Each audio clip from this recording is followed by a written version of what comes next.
اور 21واں روزہ اور آخری عشرے کی پہلی طاق رات،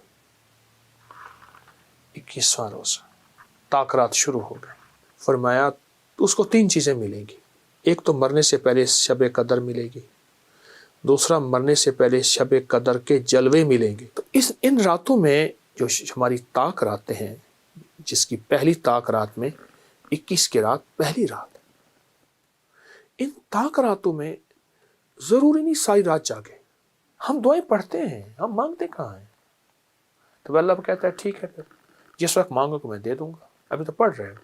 اس کا اجر، اس کا ثواب، اس کی برکات، اس کے کمالات اور اس کی تاثیر اللہ وہ دے گا جو تیری نسلوں کو دے گا، نسلوں کو۔ ہم نے 21 کی رات کو لیا تھا، اور وہ اسم اعظم ہم نے ہر 21 کی رات کو پڑھنا نہیں چھوڑا، اور پھر جس وقت پڑھتے ہیں ہمیں ملتا ہے۔ کھانے میں پودینے کا استعمال ضرور کیجیے گا۔ پودینہ آپ کو الرجی سے بچائے گا، جسمانی بیماریوں سے جہاں وہاں فوڈ پوائزن سے بچائے گا۔ السلام علیکم ورحمۃ اللہ وبرکاتہ۔ 2 عشرے بیت گئے، اب پتہ نہیں خبر ہے کہ آئندہ رمضان میں ہم ہوں گے یا کوئی اور ہوگا۔ اور 21واں روزہ اور آخری عشرے کی پہلی طاق رات، 21واں روزہ، طاق رات شروع ہو گئے۔ اور کتنے خوش قسمت انسان ہیں جو طاق راتوں کے متلاشی ہیں، جو شب قدر کے متلاشی ہیں۔ آئے میں پھر آپ کو شب قدر کا ایک عمل بتاتا ہوں۔ ایک درویش فرماتے ہیں کہ جو شخص ساری عمر ہر نماز کے بعد، صبح شام، دن میں کسی وقت 3 بار سورۃ قدر پڑھے گا، اور اس نیت سے کہ اللہ مجھے شب قدر عطا فرما، فرمایا اس کو 3 چیزیں ملیں گی۔ ایک تو مرنے سے پہلے شب قدر ملے گی، دوسرا مرنے سے پہلے شب قدر کے جلوے ملیں گے۔ ایک ہے شب قدر ملی، عبادت کر دی میں نے، مجھے پتہ نہیں تھا کہ شب قدر ہے، نہیں، اس کے جلوے بھی ملیں گے۔ اور فرمایا تیسرا، شب قدر پہ جو وعدے ہیں اللہ آنکھوں سے دکھائے گا۔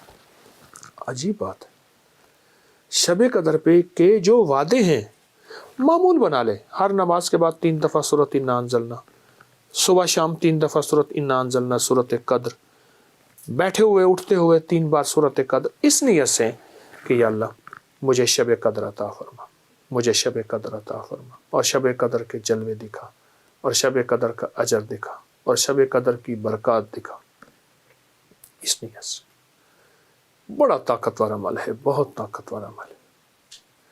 تو ان راتوں میں جو ہماری طاق راتیں ہیں، جس کی پہلی طاق رات میں 21 کی رات پہلی رات، ان طاق راتوں میں ضروری نہیں ساری رات جاگے، چند لمحے، کچھ ساتھ ہیں، اس سے بیٹھ کے باتیں کر لیں، اس کریم سے بیٹھ کے راز و نیاز کر لیں، اسے اپنے دل کے دکھڑے سنایا کریں۔ اصل میں ہم دعائیں پڑھتے ہیں، مانگتے نہیں، پڑھتے ہیں۔ اگر میں آپ کو مانگنا سکھاؤں، میں بھی سیکھ رہا ہوں، آپ بھی سیکھ لیں۔ یہ جو ہماری گلیوں پہ، چوراہوں میں، جگہوں پہ پیشہ ور سائل ہوتے ہیں اور یہ جو مانگتے ہیں، آپ نے دیکھا نہیں، ان کا چہرہ منگتا، ان کی آنکھیں منگتی، ان کے ہاتھ منگتے، ان کا لباس منگتا، ان کی چال منگتی، ان کا حال منگتا، ان کی ڈھال منگتی، ان کی ساری کیفیات منگتی ہوتی ہیں۔ وہ الفاظ کم، اپنی کیفیات کا اظہار زیادہ کرتے ہیں۔ ہمارے پاس الفاظ زیادہ ہوتے ہیں، کیفیات نہیں ہوتی۔ ہم دعائیں پڑھتے ہیں، ہم مانگتے کہاں ہیں؟ تو اللہ کہتا ہے ٹھیک ہے، پھر جس وقت مانگو کہ میں دے دوں گا، ابھی تو پڑھ رہے ہو، ابھی تو پڑھ رہے ہو۔ تو ان منگتوں سے جو پیشہ ور ہمارے یہ منگتے ہیں، ان کو دیکھا کریں، اور ان کو دیکھ کے خالق سے مانگنا سیکھیں، اللہ سے مانگنا سیکھیں۔ تو یہ طاق رات، 21 کا روزہ اور 21 کا دن، اس پہ ایک دعا پڑھ لیں، یا اول الاولین و یا آخر الاخرین و یا ذی القوۃ المتین و یا راحم المساکین و یا ارحم الراحمین۔ اللہ اکبر. کیونکہ آخری عشرے کی یہ ابتدا ہے. رمضان کا 21واں روزہ ہے لیکن آخری عشرے کا پہلا دن ہے. یا اول الاولین فرمایا اس کا اجر، اس کا ثواب، اس کی برکات، اس کے کمالات اور اس کی تاثیر اللہ وہ دے گا جو تیری نسلوں کو دے گا، نسلوں کو، ان بولوں کی برکتوں سے، ان بولوں کی برکتوں سے اللہ تیری نسلوں کو دے گا. حضرت ابراہیم بن خواص رحم اللہ، ابراہیم خواص فرماتے ہیں میں ایک دفعہ ایک جنگل میں جا رہا تھا، دیکھا تو جنگل میں ایک جھونپڑی ہے، اس میں ایک بوڑھا بوڑھی رہتے ہیں. تو میں نے ان سے پوچھا تم کھاتے کہاں سے ہو اس جنگل ویرانے میں، تمہیں درندے کا فکر نہیں؟ میں نے سارے سوال کر ڈالے، سوتے کیسے ہو، کھاتے کہاں ہو، پانی کہاں سے آتا ہے، چیزیں کہاں سے آتی ہیں، ضروریات زندگی کہاں سے ملتی ہے. جو سارے سوال میں نے کر دی، خاموش سنتے رہے. تو ان میں بابا جی بولے ہمارے پاس ایک اسم اعظم ہے، اور وہ اسم اعظم ہم نے 21 کی رات کو لیا تھا، اور وہ اسم اعظم ہم نے ہر 21 کی رات کو پڑھنا نہیں چھوڑا، اور پھر جس وقت پڑھتے ہیں ہمیں ملتا ہے 21واں روزہ، 21واں نظام. وہ میں کیا؟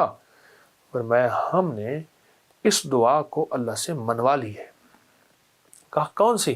کہا یہ یا اول الاولین و یا آخر الآخرین یا ذل قوت المتین یا راحم المساکین یا ارحم الراحمین. اب کہا جب پڑھتے ہیں اللہ غیب سے ہماری ضرورتیں پوری کر دیتے ہیں، جب پڑھتے ہیں جانور آتے ہیں دودھ دے جاتے ہیں، پانی ہمیں مل جاتا ہے، کھانا ہمیں مل جاتا ہے. اس ویرانے میں ہم نے اس دعا سے کھانا بھی لیا، پہننا بھی لیا، سونا بھی لیا. درندے ہم سے محبت کرتے ہیں، اس دعا کی برکت سے اللہ نے ان کے دلوں میں ہماری محبت ڈال دی. تو کیسا زبردست عمل ہے، کیسا طاقتور عمل ہے. اور ایک چیز بتاؤ، صحت و فٹنس کے لیے نا اپنے کھانے میں پودینے کا استعمال ضرور کیجیے گا. پودینہ آپ کو الرجی سے بچائے گا، جسمانی بیماریوں سے جہاں وہاں فوڈ پوائزن سے بچائے گا. اور پودینہ کھانے والے جن کے ساتھ پودینے کی دوستی ہوتی ہے، خشک یا تر پودینہ دوستی ہوتی ہے، ان کو چھوتی وبائی بیماریاں ان کو تلاش نہیں کرتی اور ان کے قریب نہیں آتی. تاکہ ہماری طب کی پرانی کتابوں میں یہاں ہے کہ جو پودینہ بہت زیادہ استعمال کرتا ہے اس کو بھیڑ کاٹے تو بھیڑ مر جاتا ہے، مچھر کاٹے تو مچھر مر جاتا ہے. پودینہ معدے کے لیے، جسم کے لیے، الرجی کے لیے، فٹنس کے لیے اور حسن و جمال کے لیے لاجواب چیز ہے. یا آپ نیٹ کی دنیا اٹھا کے دیکھیں کہ پودینے کا حسن و جمال کے ساتھ کیا تعلق ہے، ہمارے چہرے کے ساتھ، ہماری خوبصورتی کے ساتھ کیا تعلق ہے. تو پودینہ بھی ساتھ ضرور استعمال کیجیے گا انشاءاللہ. ہمیں روحانی جسمانی دونوں فٹنس چاہیے، اس لیے کہ ہم بڑھ چڑھ کے اللہ کی عبادت کریں، اللہ کے بندوں کی خدمت کریں.